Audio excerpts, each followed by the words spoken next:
এটি নিউজের নিয়মিত আয়োজন আমাদের কথা আজকের পর্বে স্বাগত জানাচ্ছি আমি রবিউল ইসলাম রবি। আমাদের কথা তুলে ধরা হয় সমসাময়িক বিষয় নিয়ে সাধারণ মানুষের মতামত। চট্টগ্রামের টি-20 সিরিজের প্রথম ম্যাচে নিউজিল্যান্ডকে 6 উইকেটে হারিয়েছে বাংলাদেশ।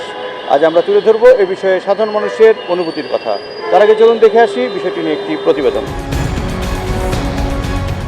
প্রতিবেদনটি দেখলাম, এবার চলুন দেখে আসি সাধারণ মানুষের মতামত। আমরা সবসময় চাই যে বাংলাদেশ যে কোনো জায়গা থেকে যে কোনো কিছু উইন হয়ে আসুক। অবশ্যই ভালো লাগা কাজ করতেছে, তো বাংলাদেশ টিমকে অভিনন্দন।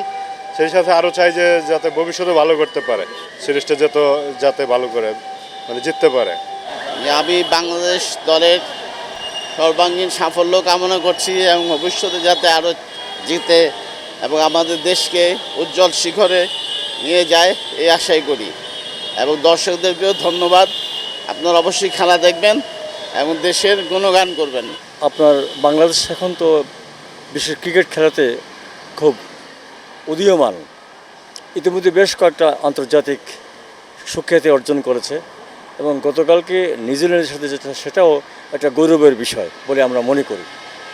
এই গৌরবটা অব্যাহত থাকুক এই কামনা করি। অ্যাকচুয়ালি বলতে চাইলেও ফুটবলের পর থেকে হামজা চৌধুরী আসার পর থেকে বাংলাদেশে ক্রিকেটের খেলার সেরকম আপডেট রাখা হয় না।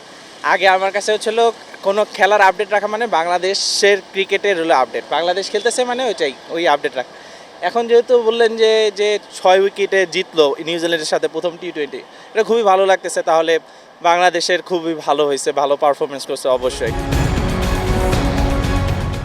বাংলাদেশের ইতিহাসে তৃতীয় সর্বোচ্চ রান চেজ করে গতকাল নিউজিল্যান্ডের বিপক্ষে বাংলাদেশ 6 উইকেটে জিতেছে। চট্টগ্রাম থেকে আমি আছি মনির ইসলাম পারভেজ। এ নিয়ে চট্টগ্রাম মানুষ কী বলছে আমরা এখন আমাদের কথা অনুষ্ঠানে সবার থেকে শুনে নেব।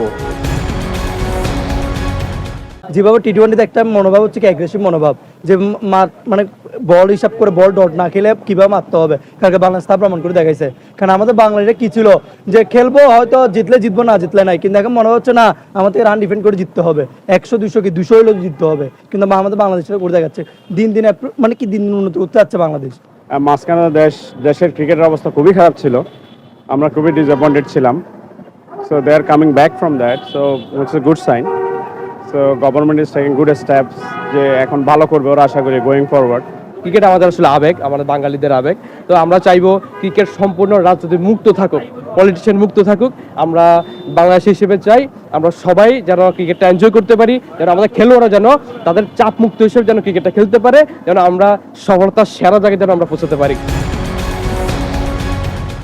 চট্টগ্রাম সিরিজের প্রথম টি-20তে নিউজিল্যান্ডকে 6 উইকেটে হারিয়েছে বাংলাদেশ। আমাদের কথায় আমি এম এস আহমদ শুনবো বাংলাদেশের এমন জয়ে কি বলছেন ঠাকুরের মানুষ।